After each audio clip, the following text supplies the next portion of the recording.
High বন্ধুরা, সানুদির রান্নাঘরে আপনাদের সবাইকে জানাই অনেক অনেক অনেক স্বাগত। বন্ধুরা, আবারও আমরা প্রতিদিনের মতো নিত্য নতুন রেসিপি নিয়ে আজ বানাবো আমি গোলা দিয়ে দারুণ স্বাদের নিরামিষ একটি রেসিপি। আর এখানে আমি গোটা ছোলা নিয়ে নিয়েছি পরিমাণ মতো। সারা রাত আমি ভিজতে দিয়ে রেখে দিয়েছিলাম, ভালো করে ভিজে গেছে আর খুব ভালো করে ধুয়ে নিয়েছি। ছোলা কলাই রেসিপিটি বানানোর জন্য এখানে নিয়েছি আমি পরিমাণ মতো ছোলা,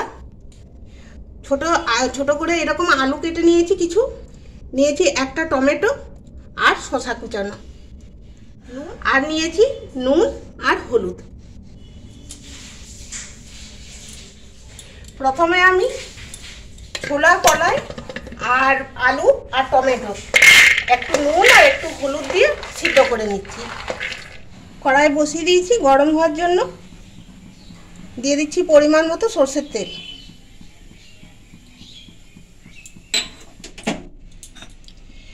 কিছু গোটা মশলা নিয়েছি, দারচিনি, এলাচ, গোটা জিরে, শুকনো লঙ্কা আর তেজপাতা তেলের মধ্যে দিয়ে দিচ্ছি।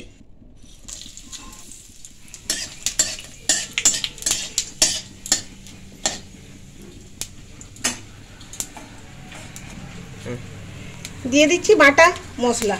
এখানে আদা, জিরে, কাঁচা লঙ্কা আর গোলমরিচ বেটে নিয়েছি, দিয়ে দিচ্ছি তেলের মধ্যে।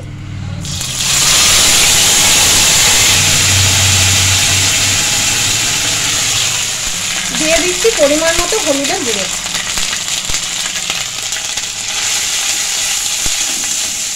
মশলাটা খুব ভালো করে ভেজে নিয়েছি, আর এত সুন্দর ভাজা হয়েছে, একটা খুব সুন্দর সেন্ট বেরিয়েছে। এরপর আমি দিয়ে দেবো সিদ্ধ করে রাখা আলু, টমেটো আর ছোলা।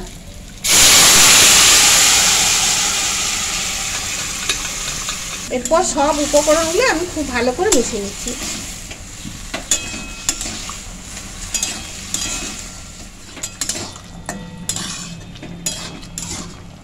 খুব ভালো করে মিশিয়ে নিয়েছি। এরপর একটু আমি হতে দিচ্ছি, ঢাকা দিয়ে দিচ্ছি, একটু হোক, তারপর দেখাচ্ছি। ফিরে এলাম একটু পরে। এরপর দিয়ে দিচ্ছি কুচিয়ে রাখা শসা।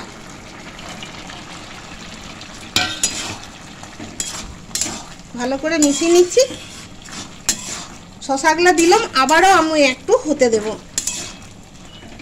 এখন আমি গ্যাসের আঁচ একদম কমিয়ে দিচ্ছি, আর গ্যাসের আঁচ কম রেখে আমি 5 মিনিটের মতো হতে দিচ্ছি।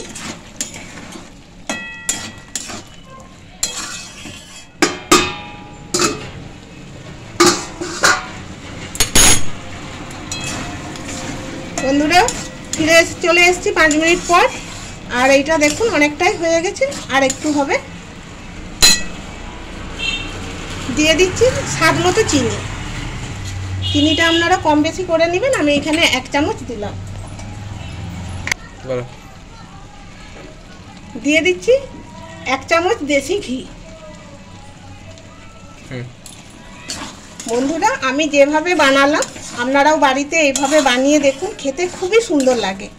আর তাছাড়া তো জ্যৈষ্ঠ মাসের শেষ মঙ্গলবার সামনেই আসছে, ওই দিন আপনারা এটা বানিয়ে দেখতে পারেন, খেয়ে দেখতে পারেন, খুব ভালো লাগবে। তৈরি করে নিলাম নিরামিষ দারুণ স্বাদের ছোলা কলাইয়ের রেসিপি, একদম রেডি। গ্যাস অফ করে দিচ্ছি।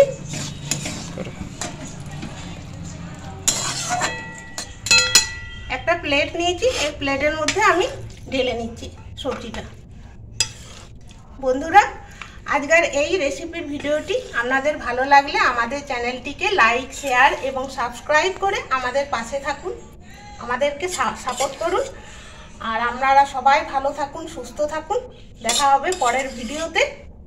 ধন্যবাদ।